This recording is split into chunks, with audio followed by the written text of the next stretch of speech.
बिस्मिल्लाहिर्रहमानिर्रहीम। अस्सलाम वालेकुम। उम्मीद करती हूँ आप सब खैरियत से होंगे। आज के वीडियो में आपको बताएंगे कि धूप में हम काले क्यों हो जाते हैं। ऐसी क्या वजह है कि धूप में जाने से हमारा रंग काला हो जाता है। चिलचिलाती धूप में बाहर निकलने के लिए हमें ख़ास किस्म की जद्दोजहद करनी पड़ती है, क्योंकि हमारा दिल और दिमाग इस बात के बिल्कुल ख़िलाफ़ होते हैं कि धूप में बाहर निकलें।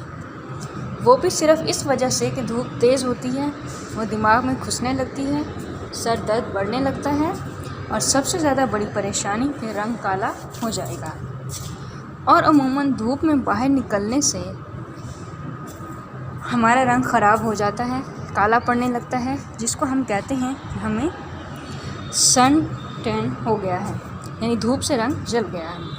और इसको ख़त्म करने के लिए आप और हम सब ही हज़ारों किस्म के टोटके और सन ब्लॉक का इस्तेमाल करते हैं, जो कि जिल्द को बाज़ औक़ात मज़ीद ख़राब करने का एक ज़रिया बनते हैं। मगर धूप में रहने की वजह से रंग ख़राब क्यों होता है, इसकी असल वजह क्या है।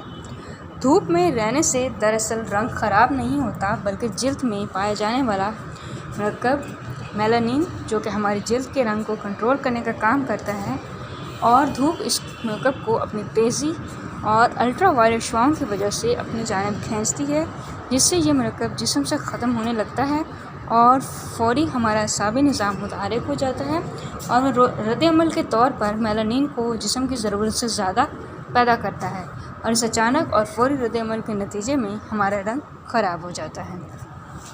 उम्मीद करती हूँ आज का पैगाम आपको पसंद आया होगा। अगर आपको पसंद आया वीडियो को लाइक कीजिए, चैनल को सब्सक्राइब कीजिए। बहुत शुक्रिया। अल्लाह हाफ़िज़।